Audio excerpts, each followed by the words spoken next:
Repented, seen the light, and made a switch. True, yes. And I fortunately knew a little magic.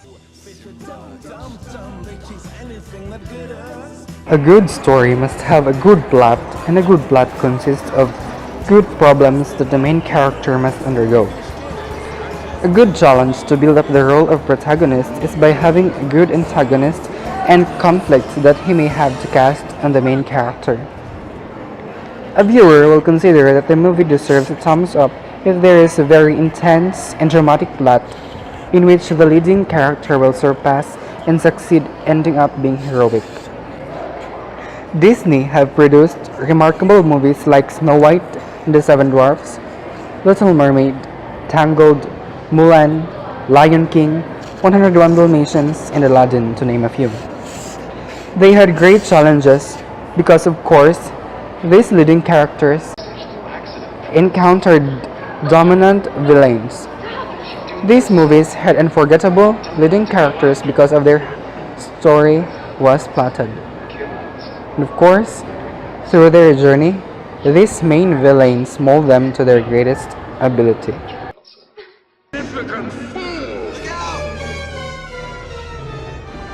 Now I am the ruler of all the ocean.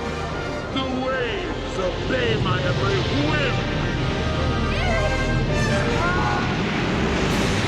The sea and all its toils bow to my power. Ursula was known to be an underwater witch who gave Ariel the potion to have human feet in one condition. If Ariel will fail to find her true love on land, her golden voice will be transferred to Ursula, and that's pretty evil. Ariel thought of it as Ursula offered a friendly help, but because of her innocence, she almost lost her voice.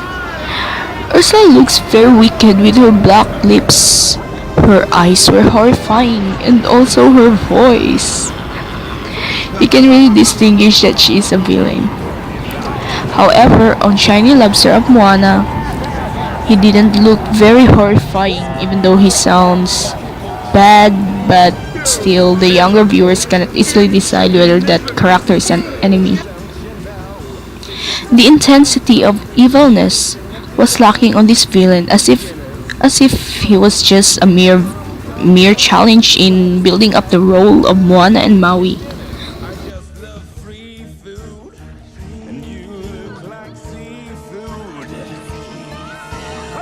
Crab cake. We are talking kings and successions. Even you can't be caught unawares. Scar from Lion and Shere Khan from Jungle Book. Both of them are animals who are known to be scary, and both are the main antagonists of the story. Scar is the greedy lion that he even made an agreement also the hyenas to eat Simba, which is his nephew, so that he could replace his throne as the king of the jungle. He looks very confident and his face is obviously portraying a bad role. He was so hideous and his roar were loud. Shere Khan, on the first part of the story, wasn't really thought to be the villain. Shere Khan was the best friend before with Baloo, Bagheera and King Louie, Hathi and Widindika. But soon after, he developed and neutralized his real strength, egotistical and cocky sure he became, and because of his burning hatred with humans, it triggered him to eat Mowgli and then on appeared to be the main antagonist.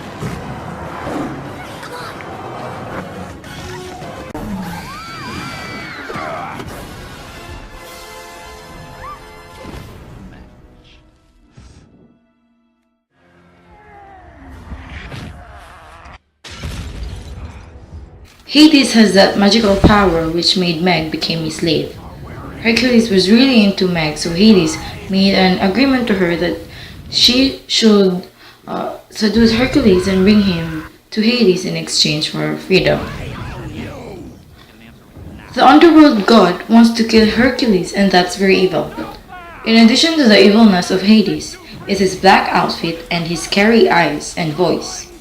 It is in his appearance that Keats would clearly determine that he is the main antagonist. a kid can really identify the role of Hades there.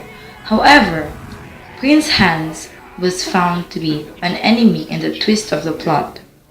Everybody thought of him as a genuine man, but later on, Elsa found out the true intentions of Prince Hans in marrying her sister. This made him to be the most dangerous villain despite the fact that he does not attain superpowers. The secrecy of his true colors combined the protagonist like Anna. That might be the conceptual evil, but as a cartoon movie, which usually younger viewers are catered, we don't think of him deeply as a bad person.